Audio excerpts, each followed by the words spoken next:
What's up, everyone? Akinola here with a new episode of The Feed presented by Xfinity. On today's episode, we've got updates on what's going on with the Philly Fusion and the Overwatch League, as well as recent gaming news so you're kept up to date. Now, let's get straight into the headlines. After a long break, we finally had some Fusion action over the weekend. On Saturday, the Fusion won cleanly in a highly anticipated matchup against the Shanghai Dragons. With aggressive play and some strong teamwork, the Fusion asserted their dominance early, and they did not step off the gas. They secured a 3-0 win against the Dragons. This matchup played a significant role to increase the Fusion's chances to make it to the postseason. On Sunday, the Fusion kept their momentum from their win and put together another dominant performance against the Hangzhou Spark, winning the match handedly 3-1. The Spark took an early 1-0 lead, but then Hotba put the team on his back and helped shape 3 straight victories that carried the Fusion all the way through. Hotba was awarded MVP with a stat line of 22 ultimate kills, 32 final blows, and 84 total eliminations. Currently on a 2-game win streak, the Fusion hope to take this momentum into the weekend to push for a playoff spot. Hey everyone, Akinola here. Each week, we're bringing you the Fusion content that you need all season long.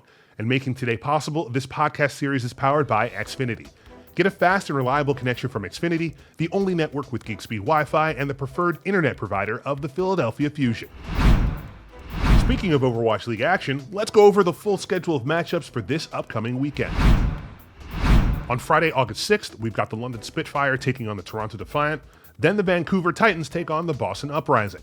On Saturday, August 7th, we've got the Excelsior against the Fusion, the Dynasty versus the Dragons, the Hunters versus the Charge, the Fuel versus the Spitfire, the Mayhem go up against the Reign, and the Defiant go up against the Justice. Finally, on Sunday, August 8th, to round out the weekend, the Fusion are going up against the Dynasty, the Hunters will take on the Excelsior, Dragons go up against the Charge, the Uprising fights the Mayhem, the Reign versus the Fuel, and the Titans go off against the Justice. As you all can see, we have a lot of Overwatch League action this weekend, and with the postseason starting to take shape, these next few weekends are crucial for many teams who are on the bubble for the playoffs. So let's make sure to root for our Fusion boys all the way to victory. No other professional sport is as dependent on network technology and performance. As official Overwatch Fusion sponsors, CommScope and its Eris surfboard networking solutions deliver ultra-fast and reliable connectivity, allowing for super smooth gameplay for players of all skill levels. For more, head over to commscope.com. Now, let's go through some recent gaming news. Fans of PlayStation's Horizon series will have to wait a bit before they can dive into Horizon Forbidden West. Sony has officially delayed the game until 2022.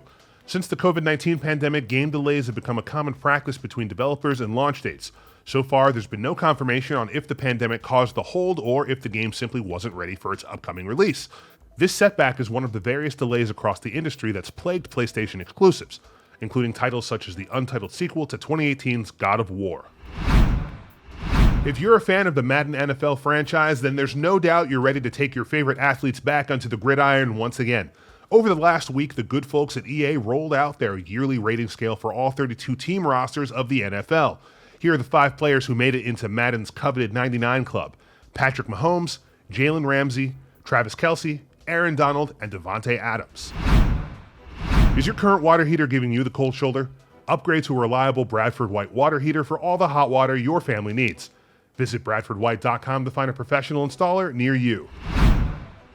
The first official Halo Infinite beta test, officially called a technical preview by 343 Industries, went live over the weekend on Xbox and PC platforms.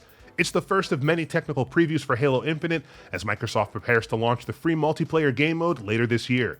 The first preview included testing gameplay against AI bots, with a bot arena to, quote, gather feedback on bot behavior and online performance, according to 343 Industries. This arena will include the Slayer mode across 3 maps and a variety of challenges throughout the weekend.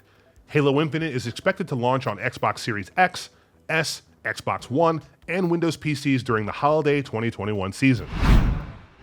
Nintendo has announced that Dr. Mario World, a mobile take on the puzzle game series, will go out of service on November 1st, with sales of its in-app Diamond currency ending today. The game was launched a little over 2 years ago and is the first of Nintendo's mobile games to be shut down. According to data from Sensor Tower, Dr. Mario World was by far the worst Nintendo smartphone game in terms of revenue performance. That includes Super Mario Run, whose disappointing sales prompted Nintendo to pursue freemium models in the first place. Fire Emblem Heroes remains the company's biggest mobile hit by a huge margin, generating more revenue than its other games combined. That's all we've got for this week, folks. There's a lot going on this weekend, and we look forward to cheering our Fusion boys on to victory in this weekend's Overwatch League action. I'm Akinola, and thanks for tuning into another episode of The Feed presented by Xfinity. See you next time.